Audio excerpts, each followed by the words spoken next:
I was supposed to talk about the second part of until this happened. I didn't say anything. I didn't say anything at all. Not a single word until I saw this on Twitter. Just uploaded the most insane video we've ever done. Go watch. Take a look at this picture. Take a good hard look at this picture. Does that remind you of anything you've seen so far? Does it remind you of anything you've seen remotely close to it? Or does it look like the exact same thing that I drew? The exact same thing that I pitched? Everything. Do you want to know how much I got paid for that? Zero. We're going to talk about that because yes, guys, it got worse. It got really worse. I didn't want to really talk badly because we were all still waiting for him to come out and say something. Unfortunately, he's not talking about anything and it just keeps getting worse. So the latest news that came out, obviously, is that this dude called Orey, I don't know, Ty, let's just call him Ty, right? Who has a YouTube channel here. I will link the video that I'm talking about down below. The video title is called I Also Worked for Mr. Beast, He's a Thief. Yes, you heard that right. Mr. Beast is a thief, according to Ty. As I am currently recording this, oh my god, it is quite crazy. So, I'm just going to do a summary of it. This man, Ty, apparently, I think, from what I understood, because the video was quite long, Ty wanted to work with Mr. Beast. So, and they sent him a follow-up and he's so happy because he's like, well, I got an offer from Mr. Beast, and he puts that onto his Facebook account. I got a job offer from Mr. Beast today, video call on Monday, wish your boy some luck. So he's happy, he has tweeted that his whole family and friends know that, you know, Mr. Beast has contacted him, which, by the way, I consider an honor. So they talk about a little thing, they talk on Monday, and I think it went well. So they decide to invite him so that, you know, they can see how they're going to work with him and if he's going to fit into the team. You know, he's happy about that. They set him a plane ticket. He's going to be there from Wednesday to Friday and they're going to work. He also has to submit an idea and they send him 2 propositions. So they ask him if he can work on, if possible, we'd like for you to come in for 3 days at some point next week. I've got a recruiting coordinator, Leslie, CC'd on this email. She will help you figure out the days which you can make it and handle your travel arrangements. Now, this is the most important email of all. What they want me to do is to do 2 video prompts. Attached, you will find 2 video prompts. Pick one that inspires you the most and document and write out how you envision it. Really let your creativity flow and assume everything is possible. So in each of these prompts, one of them is the world's most dangerous trap room and the other is 24 hours to spend $1 billion. I went with the world's most dangerous trap room because... So he actually said that he had to choose between those 2 prompts, and then he goes around and goes there and they work hard. Second variation, so he draws the whole thing up. The intro, they work hard and he presents the whole thing to them. He goes back home, and unfortunately they're like, well, we're not going to be able to work with whatever you gave us because we don't have the money. This is a picture of my pitch that I wrote. So you see right here, you get really close. Bloodthirst. Let's see. Elevator. Let's even get close. Glass challenge right here. PT hallway. Sound familiar? It's my prompt. So this is what I pitched to Hoodie. This is what I pitched to Hoodie.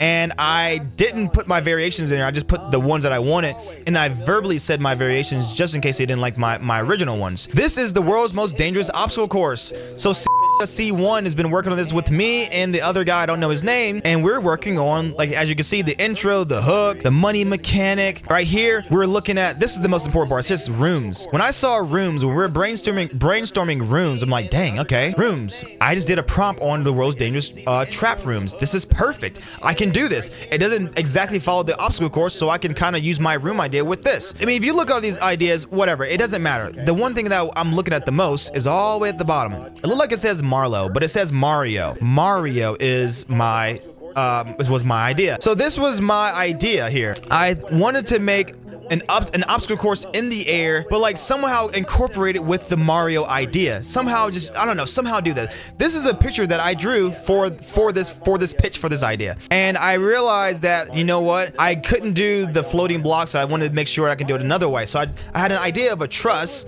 with 4 cranes holding it up, and I wanted to be able to go across it. That was just the first section of it. Because if you look a little bit more to the right of this picture, there's like a helicopter and a guy hanging from a ladder, and there's platforms down here, 1, 2, and 3. There's platforms right there.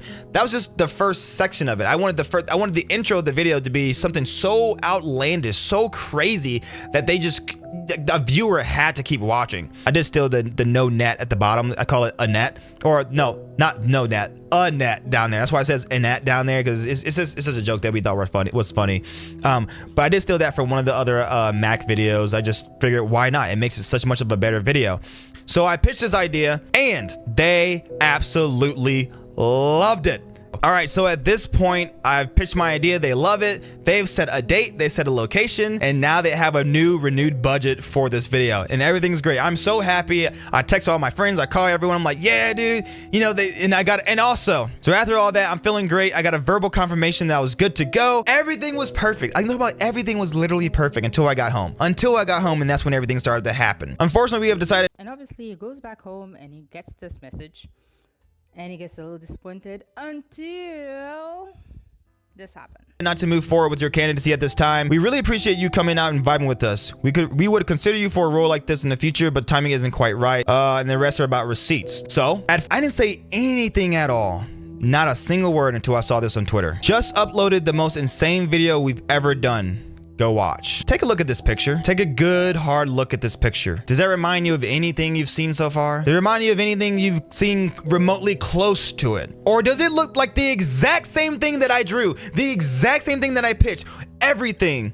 Do you want to know how much I got paid for that? Zero. I didn't get paid a single dime. This man, this company, his employees not only took the time to exploit me, to have me work for them under the false pretenses of a job that wasn't, you know, that they weren't available or able to give at the time. Yet they had many people go in and out. On my second day, there was like a different group that I saw the day before, and then they were on their last day, and then on my last day there was a group of people that was their first day. You're trying to tell me you didn't have any positions, at all, yet you had all those people, and not only did you do that, you used my idea. A lot of people would say, you know what, legally he had the right to do that. I don't know in what legal standpoint he could. I could be wrong, but let's think about this though. We're talking about a billionaire. We're talking about the world's biggest YouTuber. How is that so hard to just compensate for someone for some work? How hard is it to compensate someone for their ideas that made you millions and made me zero? I don't care if it was legally done or not. Like, think about it. We all have hearts here. We're all watching YouTube videos for the same exact reason. How messed up is that? You're a billionaire, dude. It's not like it's I'm some guy on the street, or you're some guy on the street. You're a billionaire, man. Pay people for their ideas. I have a little business,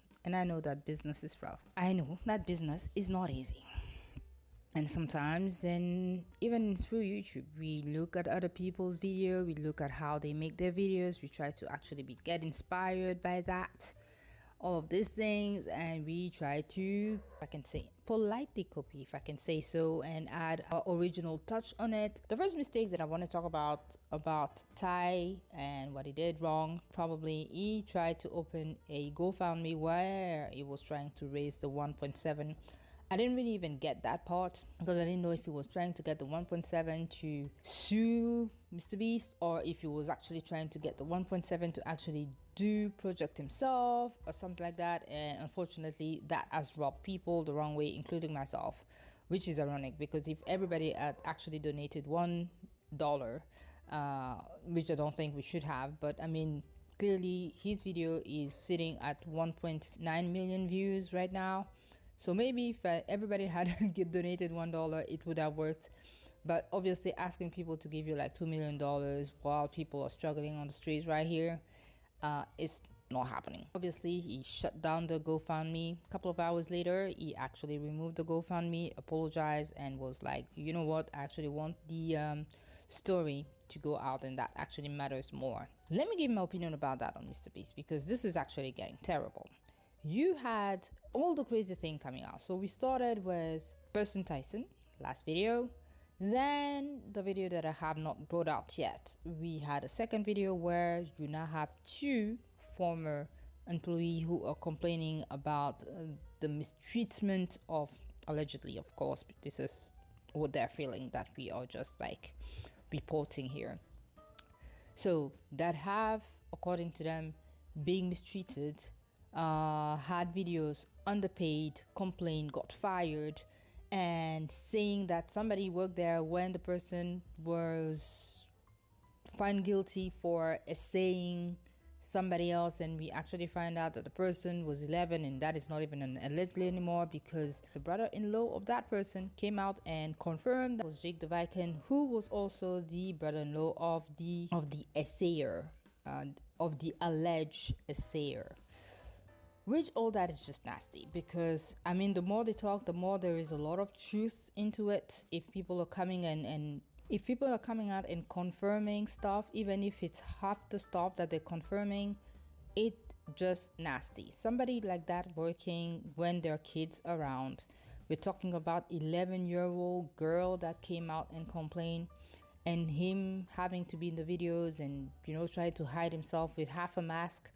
It's not pretty. But let's focus on this story today.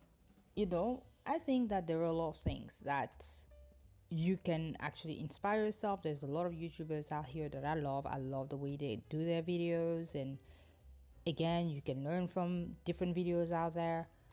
You can even maybe start by asking a job to people. I personally, I've tried to use, you know, when you react to people's videos, you try to react to videos that the people you like are reacting to. You try to see why it's working for them and not you, and stuff like that. You try to maybe react to Mr. Beast's video because it can actually give you visibility. But calling somebody up, they come on a plane, of course they pay the plane ticket. Mr. Beast and his team have paid for the plane ticket. They have probably paid for him sleeping over there and then this food and stuff. All right, no problem. But this person works, and you have the audacity to send him a message saying that, you know what, is not getting the job. And every idea that he wrote down, you use those ideas, you use them from idea 1 to idea to the last idea. You have used that in your video. Why isn't it that you, that is close to be a billionaire, cannot actually say, well, we actually are not going to hire him, but let's actually have a deal with this guy and pay him for his ideas? Because something wrong to do to ask people to pitch your ideas and pay them for the ideas. But using his old ideas, not paying him, sending a message saying, you know what, yes, we kind of can't do this, and we don't have a job for you, blah, blah, blah. And yet you are using every single thing, or 99% or 90% or 99, like more than 90% of what this person has drew out for you. That is actually not right, especially when you are that rich. And Mr. Beast is that rich. I am now getting more and more scared that the next thing that we're going to hear is literally saying that the philanthropy of this is now wrong. Because what people are just hearing now more and more is that this guy likes people to see him as the biggest, a heartful, like a donor, an incredible donor, somebody who helps everybody, who's always smiling and this, and yet you can't pay people who brings out ideas. You can't even do that. So who really wants to believe that is now really doing the philanthropy thing? And I'm really hoping that, you know, it is true, because I do like Mr. But right now you have YouTubers such as... But I think the YouTubers that I'm friends with that have, in my understanding, a really good moral compass probably will never want to associate themselves with somebody that has such a terrible track record, it seems. Kids are the one who are watching his channels, and I don't think the kids are going to stop, but I mean, the parents can definitely stop their kids from watching this channel. And it's a shame. It's a shame to actually go from nothing to hustle that hard to get to be a billionaire, kind of, to what I consider a billionaire, to just ruin your reputation as if you don't have money. It was so funny because for Ty dropped his video like 24 hours ago, and this video is closing on 2 million views currently. It's horrible. It's just horrible. I think that people are really tired of rich people just abusing little people. And yes, when you're starting on YouTube, you want the visibility, you want to make it, you want to be able to have money out of it and everything. But really, we don't want to be in this day and age anymore where rich people are just abusing off little people. And that is not something that Mr. Beast should do, especially when he goes out there and help poor people. Because if you can actually give $1 million to somebody that is just putting their hand on $1 million, or go and put wells and go out and put wells in Africa and cure people, why are you not paying these people who come in with ideas? It's really sad. I mean, it's just getting like annoying now. Every single day we hear somebody else with a crazier situation coming out about this man, and he's still not saying anything. So, we're going to wait again and hope that he comes out with something, but I don't think that there's anything that can help him, because if he's actually employing essayers, that is actually, it's not a good thing. It's not a good look. There's nothing literally that he can actually say to now take himself out of this situation, and it's really sad. But we'll be waiting. Tell me what you think in the comment section. Do not forget to like, subscribe, and I will see you in the next one. Take care, y'all. Ciao, ciao.